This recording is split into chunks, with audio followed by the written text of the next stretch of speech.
नमस्कार दोस्तों।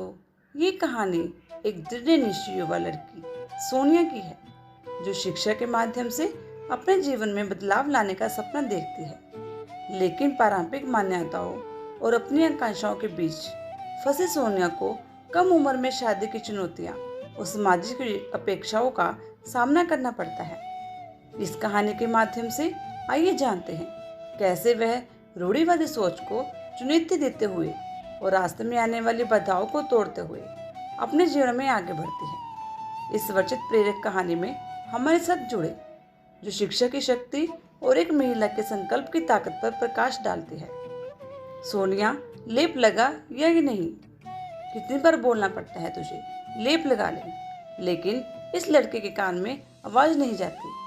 जब देखो कमरे में घुसी रहती है और किताबों में सिर फोड़ती रहती है।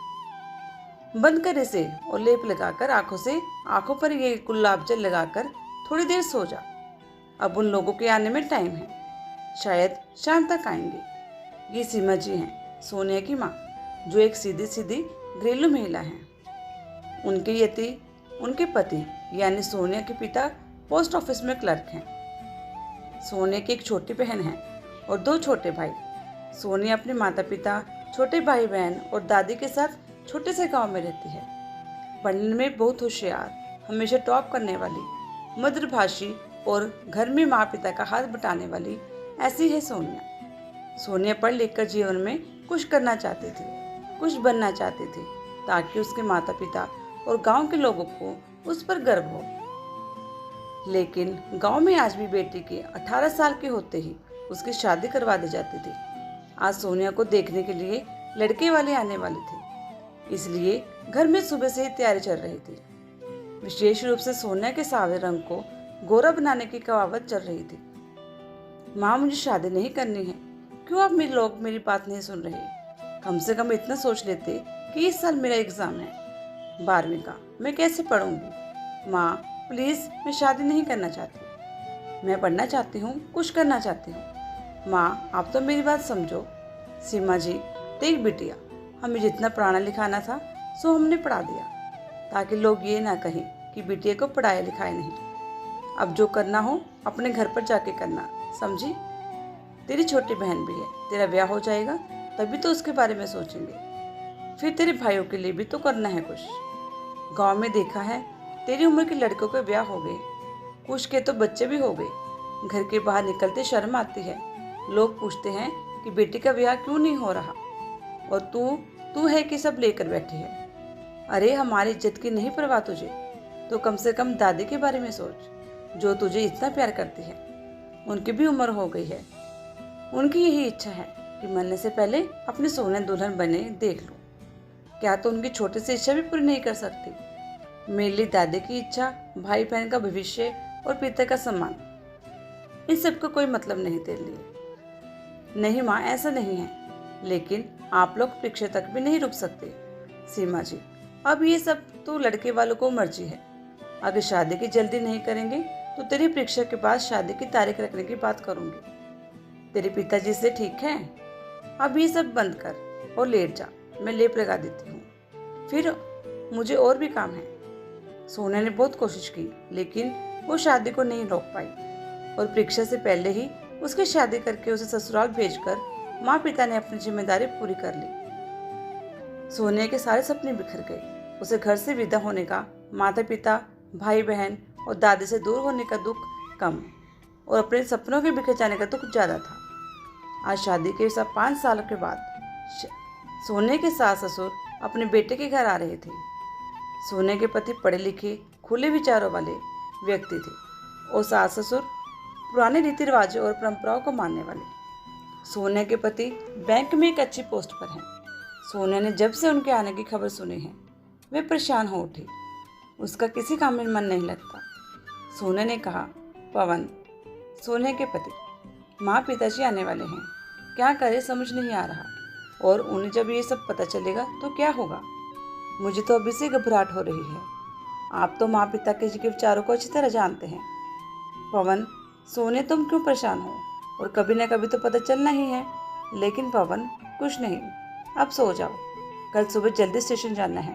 उन लोगों के लेने के लिए टाइम से स्टेशन नहीं पहुंचे तो हम लोगों की खैर नहीं। दूसरे दिन सुबह पवन और सोनिया स्टेशन पर पहुंच गए। माँ पिताजी स्वागत किया और उन्हें घर ले आए। आज पवन ने भी छुट्टी ली हुई थी ऑफिस से, तो सारा दिन बातों में कब गुजर गया पता ही नहीं चला। सोनिया ने रात का खाना बनाया और पवन से कहा, पवन मुझे तो जाते हुए डर लग रहा है, क्या करूं? पवन ने कहा, वही करो जो हमेशा करती हो, मैं सब संभाल लूंगा, तुम चिंता मत करो। पवन, बहू कहाँ है? शाम से दिखाई नहीं दी, बाजार गई है क्या?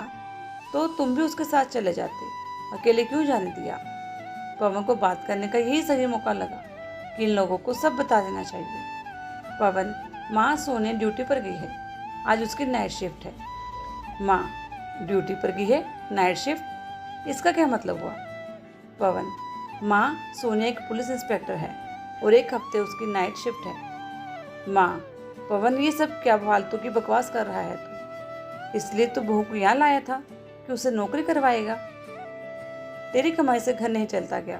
तूने उसे नौकरी करने की इजाज़त कैसे दी? और हम क्या मर गए? हमें पूछने की जरूरत नहीं समझी तूने? अरे जब गांव में लोगों को ये पता चलेगा कि बहू नौकरी करती है और रात भर घर से बाहर रहती है तो लोग क्या सोचेंगे? हमें तो कहीं मुंह दिखाने लायक नहीं छोड़ा तूने। पवन के पिताजी, आप देख रहे हैं ये सब क्या हो रहा है, कुछ बोलते क्यों नहीं? क्या बोलूं पवन की माँ, जब इसने हमें मरा हुआ ही समझ लिया तो क्या कर सकते हैं? बेटा हमारा पिंडदान भी कर देते और हमें बता देते कि हम तुम्हारे लिए मर चुके हैं, तो यहाँ आकर बहू के हाथों अपने मुंह पर कालिक तो नहीं पुतवाते। सालों से इतनी जायदाद किसके लिए बनाई हमने? तेरी शादी गांव की लड़की से इसलिए कराई कि वो घर बार सहजे, हमारी सेवा करे, घर की परंपरा निभाए, इसलिए नहीं कि पराये मर्दों के साथ रात रात बाहर रहे। तुझे पैसा चाहिए तो हमसे कहता या गांव में आ जाता। हम तो हमेशा से कहते आए हैं कि तुझे नौकरी करने की क्या ज़रूरत है, लेकिन तूने हमारी एक नहीं सुनी और अब ये सब कर रहा है। पवन, माँ पिताजी, आप लोग ये सब क्या बोल रहे हैं? दुनिया कहाँ से कहाँ चली गई और आप लोग आज भी इन सब बातों में फंसे हुए हैं कि घर की बहू बेटियों को पढ़ने लिखने का, आगे बढ़ने का और अपने सपने पूरे करने का कोई हक नहीं। जब सृष्टि के बनाने वाले बिना शक्ति के कुछ नहीं है, तो हम उनके बनाए हुए मनुष्य बिना शक्ति के इस समाज को कैसे चला पाएंगे, कैसे रह पाएंगे? और मैं कौन होता हूँ सोने को इजाज़त देने वाला? माँ, क्यों? ये कौन सी बात है? तेरा विवाह हुआ है उसके साथ, उसे जो तू चाहेगा वही उसे करना होगा, समझा? सदियों से यही होता आया है, विवाह के पहले जो चाहे करे, लेकिन विवाह के बाद तेरी मर्जी के बिना वो खाना भी नहीं खा सकती। पवन, गलत कह रही है माँ आप। माँ, क्या गलत कह रही हूँ? तेरा ब्याह नहीं हुआ उससे? पवन, माँ मेरा सोने से ब्याह हुआ है, इसका मतलब ये नहीं कि मैं उसका मालिक हूँ। विवाह का मतलब जीवन साथी होना है, ना कि उसका मालिक बनना। मैं उसके सुख दुख में उसका साथ दूँ और वह मेरा। यदि मैं अपनी मर्जी से अपना जीवन जी सकता हूँ तो सोने को भी पूरा अधिकार है अपना जीवन अपनी मर्जी से जीने का। शादी के पहले ही जब मैं सोने से मिलने गया तो सोने ने मुझे बता दिया था कि वे पढ़ना चाहती है, जीवन में कुछ करना चाहती है, लेकिन उसके माता पिता ज़बरदस्ती उसकी शादी करवा रहे हैं। तभी मैंने सोच लिया था कि सोने के सपनों को पूरा करने में उसकी मदद जरूर करूँगा, और मैंने सोने से यह वादा भी किया था। पिताजी, सोने बहुत ही होनहार, बस उसे अब सबके साथ की ज़रूरत है। एक दिन आप लोगों को जरूर उस पर गर्व होगा कि नहीं ये तो पता नहीं, लेकिन शर्मिंदगी जरूर हो रही है कि हमने तुझ जैसे औलाद के लिए इतनी मन्नतें मांगी। इससे तो अच्छा भगवान हमें औलाद ही नहीं देता, कम से कम इज्जत से तो मर सकते। अब तक लोगों के यही सवाल थे कि लड़के के ब्याह को सालों हो गए, कोई कुछ समाचार नहीं, लेकिन अब इस बात का पता चलेगा तो लोग हमारे दरवाजे पर आएंगे क्या? क्या मुंह दिखाऊंगा गांव में? महिलाओं को शिक्षित नहीं होने दिया और विवाह होते ही पिता के घर से सारे अधिकार खत्म करने का नियम अंग्रेजों ने अपने फायदे के लिए बनाया, ना कि हमारे धर्म ने। उन्होंने अपने फायदे लिए जो भी किया उस धर्म का नाम लगा दिया, क्योंकि उन्हें पता था कि धर्म के नाम पर हम कुछ भी मान लेंगे, और वही हुआ। उसे हम आज तक मान रहे हैं। हमारे धर्म में तो ये भी लिखा है कि महिलाओं का सम्मान करें, वह लक्ष्मी सरस्वती और माँ शक्ति का रूप है। तो फिर महिलाओं के खिलाफ आपराधिक मामले क्यों बढ़ते जा रहे हैं? अपराध करते समय धर्म की याद नहीं आती। जब महिलाओं ने अपने सम्मान की रक्षा खुद करनी चाहिए और जीवन में आगे बढ़ना चाहा, तो संस्कार और धर्म की याद आ गई। लड़के कितना भी गलत काम कर ले, हम उन्हें माफ़ कर देते हैं या नज़रअंदाज कर देते हैं। वही अगर कोई लड़की हंसकर बात कर ले तो हमारी इज्जत चली जाती है। हम उसे चरित्रहीन होने का किताब दे देते हैं। मुझे तो आज तक समझ नहीं आया कि कोई अकेला कैसे चरित्रहीन हो सकता है। अगर है तो दोनों हैं, वरना कोई नहीं। पिताजी, हमें भी समाज रूपी इस बगीचे में सभी फूलों को लगाना होगा, तभी हमारा बगीचा सुंदर और गुणकारी होगा और आने वाली पीढ़ियों के अच्छे व्यक्तित्व निर्माण में मदद मिलेगी। पिताजी, हमें इस तरह के विचारों को त्याग कर आगे बढ़ना होगा। शायद तुम सही कह रहे हो बेटा, लेकिन दुनिया वालों को कैसे बदलेंगे? पवन, पिताजी, आपको दुनिया वालों को नहीं, सिर्फ समय को बदलने की आवश्यकता है। दुनिया अपने आप बदल जाएगी। पिताजी, हमारे विचारों की ये लड़ाई तो चलती रहेगी, लेकिन खाना खाने का समय हो गया है। चलिए चलिए खाना खा लीजिए। पवन ने खाना गर्म किया और माँ, पिताजी और अपने लिए प्लेट लगाई। सब खाना खा रहे थे, तभी पवन के फ़ोन पर एक मैसेज आया। पवन ने मैसेज देखा और मुस्कुराने लगा। पवन को देखकर उसकी माँ ने पूछा, क्या बात है पवन, इतना खुश किस बात से है? खुशी की तो कोई बात हो ही नहीं रही, बल्कि उल्टे हमारा तो डूब मरने को जी चाह रहा है। माँ, पिताजी, मैंने कहा था ना, एक दिन आप लोगों को सोने पर गर्व होगा। वह दिन आज है। सोने का मैसेज आया था, उसने IAS का एग्ज़ाम पास कर लिया। आपकी बहू अब IAS अफसर बन गई है। पिताजी, माँ को इस बात से कोई खुशी नहीं हुई। उन्हें देखकर तो फिलहाल ऐसा ही लगा, लेकिन पिताजी के चेहरे पर जरूर मुस्कान आ गई और बोले, सोने की ड्यूटी कितने बजे ख़त्म होती है? इस भावनात्मक कहानी का सार यही है कि महिला शक्तिकरण का महत्व और पारंपरिक मान्यताओं और सांस्कृतिक मानदंडों को चुनौती देने की आवश्यकता है।